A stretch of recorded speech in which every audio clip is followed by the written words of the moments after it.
All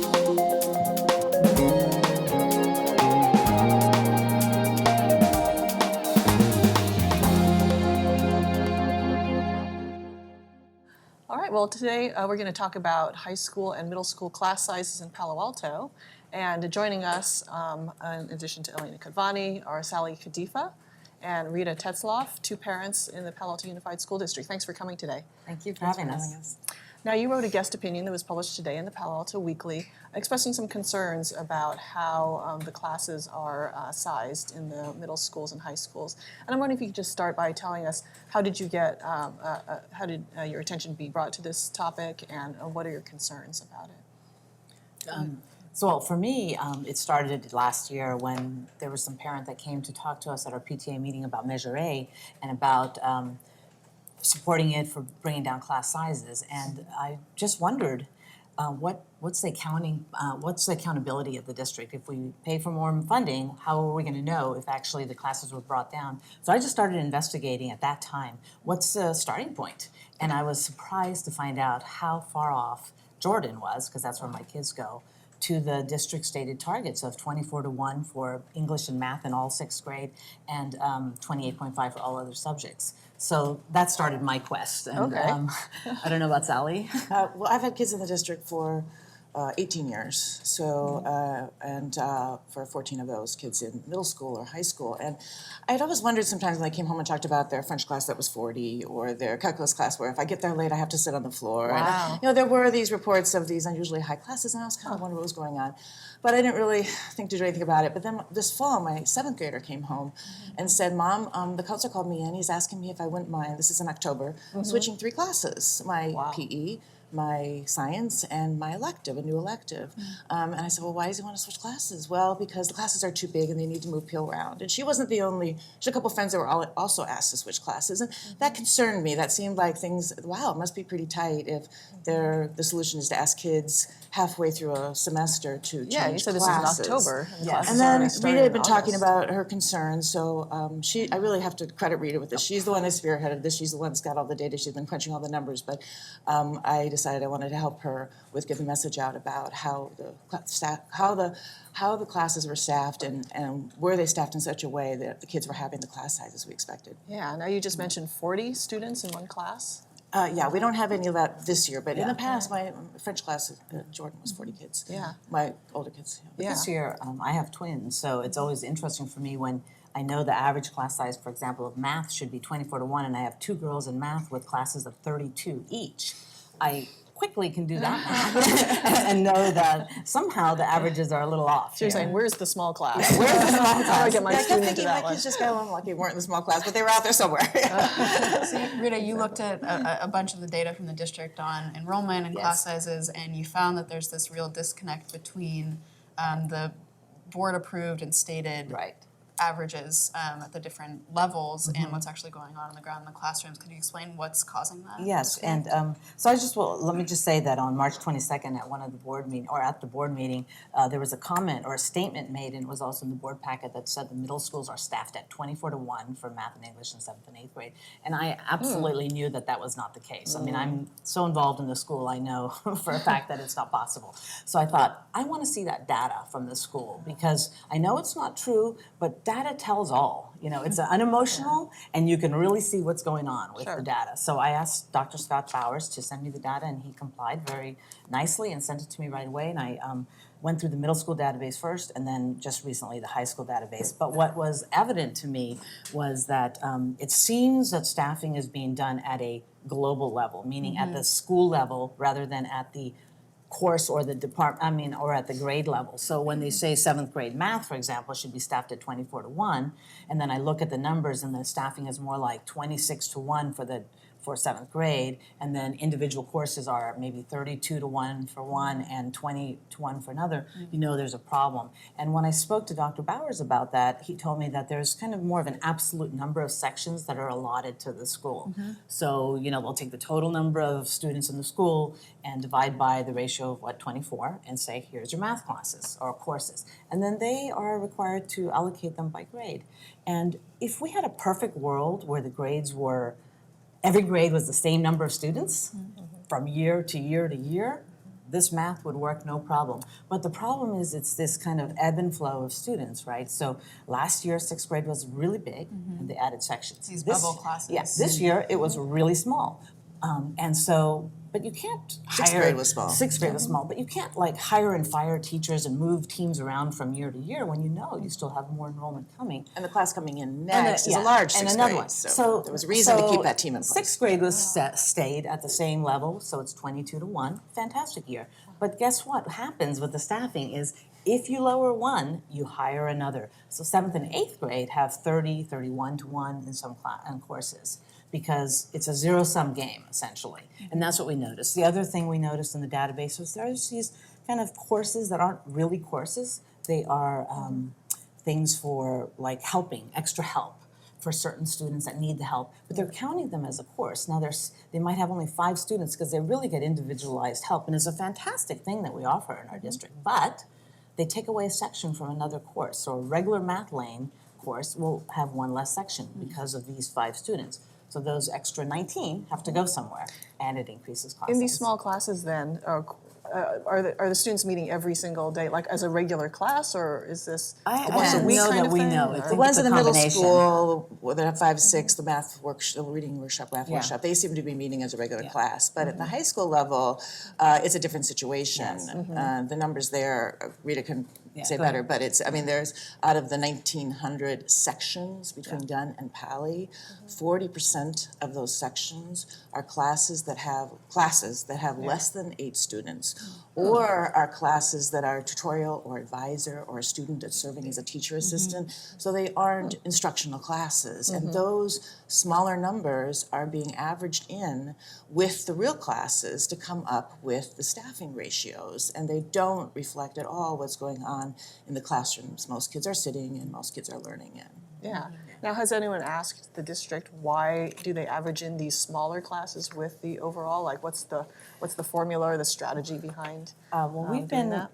I've been emailing regularly with my analysis and suggestions on what to do, like in terms of fixing this, but I haven't really heard back specifically. So we've been asking for a meeting with Dr. Bowers to sit down and say, let's go over this and see if we can come to an agreement that here are some problems that need to be fixed. For example, you need to take out from the database, there are classes with 0 students in them that are being averaged in. It's probably just an accident, an oversight. But if you don't scrub your database regularly, you're going to have a lot of oversights, and there's 40% of it is oversight. So that's a problem. And so we've suggested that what they should do is staff 1 at the department at the course level. This would solve that problem mostly. 2, scrub the database and get rid of the things that aren't really a course at all.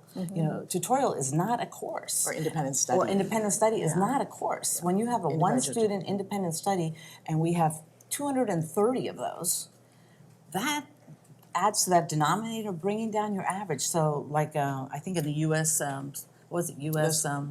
News and World Report. Yes, they showed that Pali and totality is staffed at 18-1. But once you get rid of all of those 0 and 1 courses and tutorial that aren't even courses, it's actually 27-1.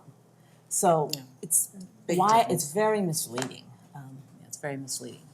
And you both also, obviously the way to solve this, it's a short-term problem that you just need more teachers in the classrooms. Absolutely. And at the last board discussion around enrollment, Superintendent McGee said, I think, he allocated for next year 3 to 4 additional full-time teachers for the middle schools and up to 4 for the high schools. You For both high schools, 4? Was it? 3 to 4 for the middle schools and up to 4 for the high schools. But you believe that we need far more than that to really solve the problem. Yes, we do. For the middle schools, not that much more. I think we believe 6 to 7 across all middle schools would solve the problem, because you have to remember it's a much, the problem is simpler because there's not so many variety of courses. At the middle schools. Right, the middle school, right. All the kids And- take Right. Yeah, 6th grade English, all the there's- kids take 7th grade either. Except one for or two these choices of a 7th few grade that math. do this workshop. So it's a pretty contained problem. But at the high school level, I'd say 15 to 20 are needed, teachers, full-time students across both teachers. And that's to bring every course, and we only looked at academic courses, by the way. We're not talking about PE that, have 50 students or something. And we're not talking about art, Band. the band. We're not talking about that. We're talking about core kind of academic courses, And foreign languages, foreign too. languages. Yeah. and to bring every course up to the standard so that, and what that means is, like, for example, if you were to go to Jordan and walk around, this is the way we look at it. If you were to walk around the campus as a parent and look into all the different math classes, you'd see around 24 students there, right? So you might see 22, 26. What you don't see is 32 in a class, which you What see you see today. now. What you see today. That's Same what thing needs to be at taken care of. the high schools. You would walk around. Their staffing ratios are 22 to 1 for English and math for 9th and 10th grade. That's what they state. That's the policy. But that is not what is happening. So you can walk around and you're going to see 29. There's a You'll geometry see class 30. taught at both Palo and Gun. It's called Geometry A. It's a very popular geometry class. It's the one that leads to AB Calc in 12th grade. And that class, there's not a single student in Geometry A that's not in a class that's over 22. And that is stated to be staffed at 22 to 1. But every section of that course is over that. Yeah.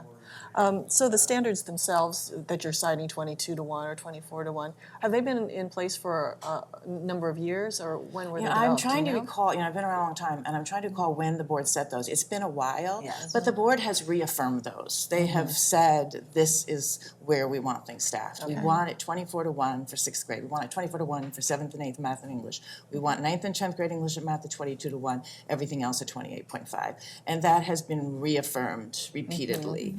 As recently as March 22nd And also, board it's meeting. been, and also, as recently as March 22nd, the district has stated, we do that. We do staff at those ratios. That's what we do, and so this is the issue. Yeah. I So think, oh, sorry. I was going to say, I mean, aside from the fact that numerically, these classes are larger, what can you say is the effect of having larger class sizes on academics or on just the physical environment, on teaching?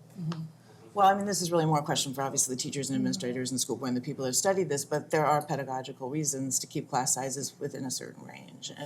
And I think the most important one is the connection with the teacher. That how can a teacher connect with students if she's teaching 4 sections or 5 sections of 30 each? And how do you grade all those papers? And how do you grade all those tests? And how do you just have that connection with those students and check in with them and see how are they doing? And that's sometimes what the most important thing is about school. Rita, you shared that anecdote about your daughter at the board meeting. Oh, right. Her relief that larger class sizes meant that she could. Goof off in the back of the room and not happy that her mother was trying to improve upon that. Yes, Yeah. yes.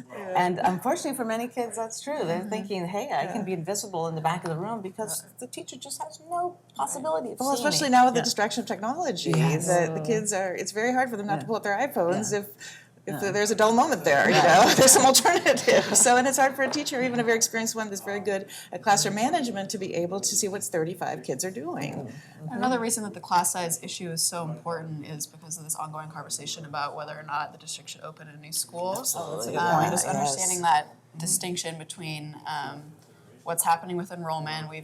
You mentioned that there's these bubble classes going through the middle schools. They will get to the high schools, but then enrollment is supposed to go down. So Yes. I think some people have said at board meetings, there needs to be a short-term solution to the short-term problem. So instead of looking at, and you guys wrote that too, I believe, in your guest opinion, that a new school site doesn't solve the issue that's currently. Doesn't come with new teachers. Yeah. It's the same. Well, first of all, it can't be built in time to help the bubble classes that are coming through. Right. And then secondly, it doesn't come with new teachers. It's still the same staffing ratios. You still have to take those teachers and put them in a new school, and it can even make things worse because a small school, particularly, is probably going to have lower class sizes because if you want to offer any choice, if you want to offer more than one foreign language and you're going to have a small Right. 300-person middle school, you're going to have small classes, and so that again it's a zero-sum game that's going to take away. It's going to the make other small schools. from other schools. Other schools are going to end up with larger classes if you're going to staff in this way. So it's a concern. It doesn't solve the problem. Right. Hiring more teachers is what solves the problem. Right. I think the school board does, they understand that, and at the last board discussion, they all indicated we'd rather invest in class size reduction than a new school site, but they are moving forward with this feasibility report around a new 4th middle school or a new K-8 campus, so that's still But this underway. needs to be taken care of first. We need to have the staffing ratios, appropriate staffing ratios at our current schools before another school is built. Yeah, and we'll find out on Tuesday's board meeting what the official budget requests are for the next year in terms of additional staffing. Yeah. And I We think, wanna- go ahead. We wanted to say something also about that one thing we also noticed, especially at both the middle school and high school level, is that often the regular lane classes will be staffed at a lower ratio, at a smaller class sizes than Maybe the higher 15 to lane. 1, for example. Yeah, in a really extreme kind of case. And that has been, well, that's good, we're giving the Yeah. kids who need support, that's great. But another initiative in our district right now is to get more of the historically underrepresented students into the higher level classes. Well, if the higher level classes are being staffed are much larger, well, that's They're not over giving 30. over 30. Most And of like, for them. instance, the APs are the largest. And we've heard of school board meetings, even students, school board members say, well, let's not worry about the AP classes, those kids are fine.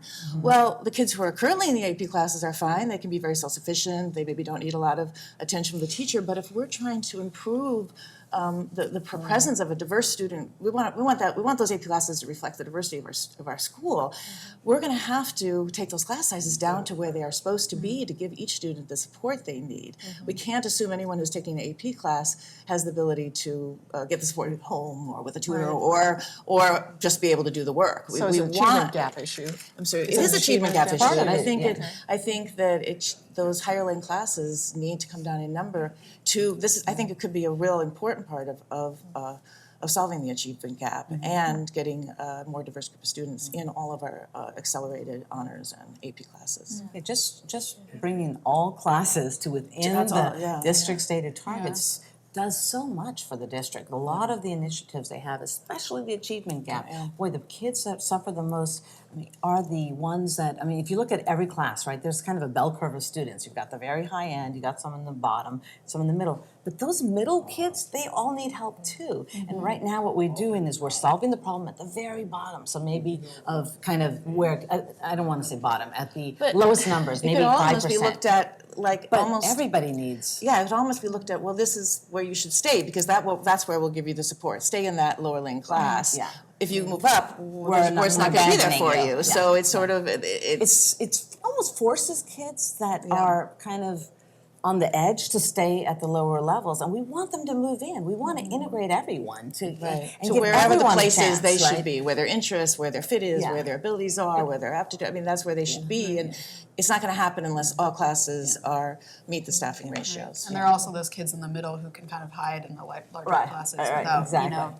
they're not failing and they're not Exactly. excelling. And it that's- also they need just the it attention. empowers our teachers that our teachers deserve to teach a reasonable load, and they care about their students. But how can they care? How can they do what they know they need to do, teach the way they want to teach, if they're going to have classes that are so oversized and have so many kids that they're responsible for? To that point, I was talking to Tom Jakubowski, the principal at Jordan, and he said this came up in his staff meeting where the teachers were talking to him about the inequity of the class sizes today.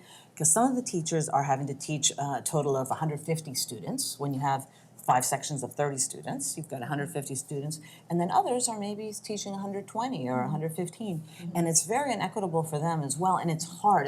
I don't think they care so much of whether what one is doing versus the other, but it's hard for them to be an English teacher and grade 150 papers and satisfy the parents. We are critical, parents are We have critical. high standards, We have yeah, high we do. standards, and I really hate to hold my high standards to teachers that are being handcuffed by the district with these big too many class students. sizes. It's hard for me to do that. I feel bad.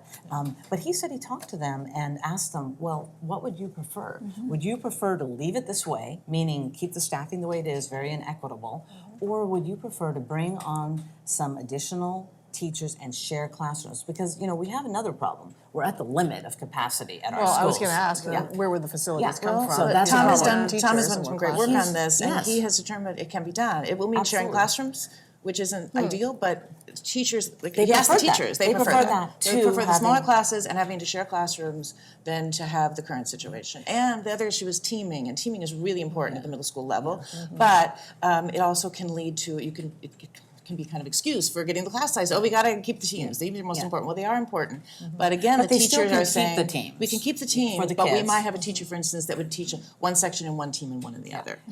So maybe 20 kids or 25, 30 kids they'll have a teacher that teaches in both sections. But So very basic question though. So if they're sharing a class or they're sharing a space, then how does that work exactly? Okay, so every teacher only can teach five classes as a full load, right? But there are 7 sections or 7 Periods. opportunities, 7 Periods. periods. Periods of the So that day. means every class is sitting empty for 2 periods. So just at if you're not sharing, and at the middle school they typically don't share. I think maybe at Terman they do already because they've got a Smaller big site. problem with size capacity, but. So you have that opportunity, and when you're forced to, when you haven't built the buildings, right? It's too late to build the buildings. It's too late to take over Garland, which is what I've been pushing for the district to do, is take over Garland for the next 3 years. They're not doing that as well. You have no choice but to be creative, and Tom has done an amazing job of coming up with this idea. Now we're just hoping that this district will implement it, because And we have a new Jordan has a new principal coming principal, on, too, so and the we have no transition, idea yeah. what's going to happen. But it's a way to do it. It solves it at JLS, it'll solve it at Terman, and it'll solve the problem at Jordan. Same thing can happen at the high schools. They already share because teachers move around. They don't like own a classroom like they kind of do. And yes, that'll be more sharing, but it's time to look at that now, you know, to see, do we need any portables? What do we need? Because what's happening today, it's kind of like they're saying, we'll just suffer through it. These 5 years of kids, they just have to sit in classes that are 25, 30, 35, 40, and then once the bubbles go through, we'll not worry about it. But the very interesting thing with the data is it's not the bubbles that make the difference. It's the way the staffing ratios are applied. So even if Jordan went down to 500 students, I mean, we're talking massive capacity, that doesn't mean the class sizes would go down. If you staff this way. If you staff with this model, they're still gonna have class sizes that are 30 or 32 because they're not allocating enough It's resources. not the rooms that are limiting it. And not the the same thing at rooms. Pali. There is an empty, we've heard there's an empty portable. That's 7 sections right there. That's that's 7 sections that could be accommodated more. We know there's an empty portable. And I've heard from a friend, she teaches, she's got, well, yeah, my classroom's open 2 periods. Oh, that's 2 more, you know, and it There are isn't that places you many can sections. find. We've done the,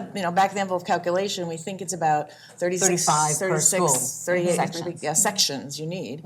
And that's, so it's, I think you could find those classrooms to open those sections on both of the high school campuses. It takes figuring it out. It takes somebody walking around and writing down first period, okay, how many rooms have we got open? Second period, how many rooms have we got open? And it just takes deciding you want to know that and then expanding to meet the capacity you have. And I think we could get the ratios down to where they should be. Have you or any other parents talked to the high school principals or any staff about this kind of issue? I've submitted 2 emails with my analysis at the middle school and the high school with my findings and with recommendations to all the principals, to all secondary school principals, also to, of course, the board and to Dr. McGee and Dr. Bowers and the secondary Catherine Baker. So I've continued to push and provide them with data, hoping, this is in a way of, we're just hoping to show them that it's not that we believe they're doing anything wrong. We're not saying that. We think that it's just been, there's an oversight here, that they've not really looked at the details of what's happening. And instead, they're just kind of looking at the high level and thinking, oh, it looks okay because the data says we're at 18-1 for the school, so hey, that looks pretty good. But when you start scrubbing it, and that's what we're trying to get at them is, let's scrub the data and then start assigning you resources. They need to do it now. They've got the enrollment data for next year, right? They know where the students are going, what classes, what courses they're signing up They for. sign up in January, So they could allocate properly now, but what it will be, so one of the things we're also trying to push the board and Dr. McGee on is, this is fundamental funding, basic funding. This is not extra program. This isn't a program like, there's other programs that are being recommended. This is not a program. This is basic staffing. And they typically take their basic staffing and it's separate. It's not part of the budget discussion that's coming up on next Tuesday. The basic staffing is set aside. But this isn't part of it. And what we're trying to tell them is this should be part of it. It's your stated standards. You need to get the money, the proper money, put it in the basic funding, and then see what you have left over. They don't have the $6 million left over that they think they have if they were properly staffed. So what's happening is they want to fund these new programs at the expense of the current school's staffing. basic staff ratios. Basic staff ratios. And I guess if they really for me, it's, if the district wants to do that, then they need to state they're changing their policy, right? Tell us as parents, we're not going to follow these policies anymore. Here are the new policies, and just tell us what they are.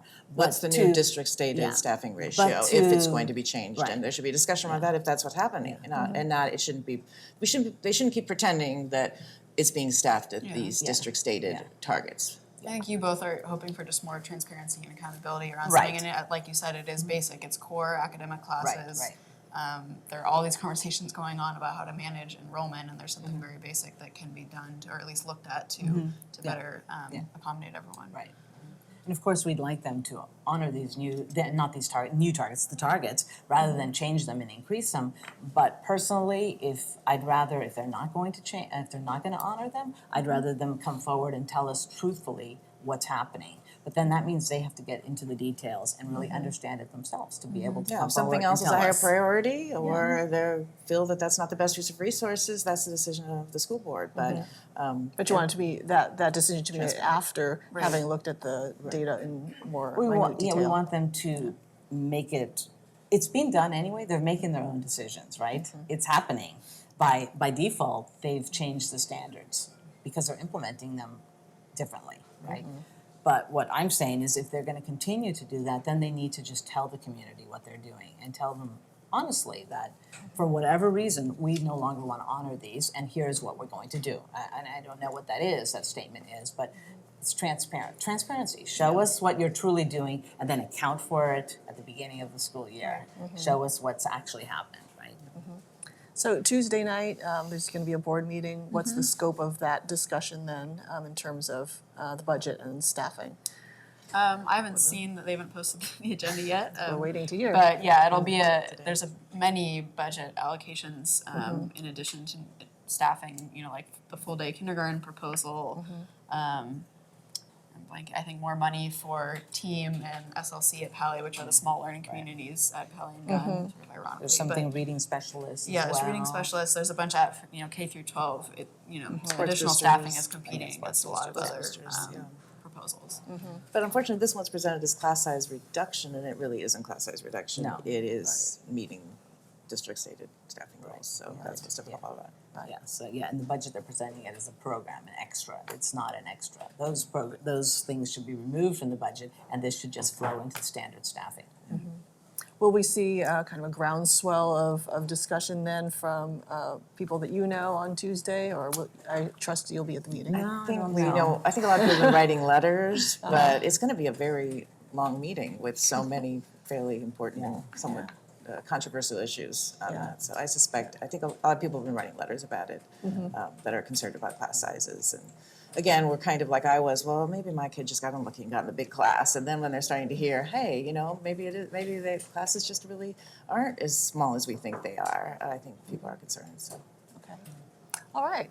Well, thank you so much for coming in today and covering this issue for us and raising it in the first place. We really appreciate it. Sally Kadifa and Rita Tetzlaff, thank you. That's it for this week of Behind the Headlines. For all the news throughout the week, go on to paloaltoonline.com. If you'd like to comment on this particular issue, you can do so on Town Square, which is our community discussion forum, paloaltoonline.com/square. And we'll see you next week.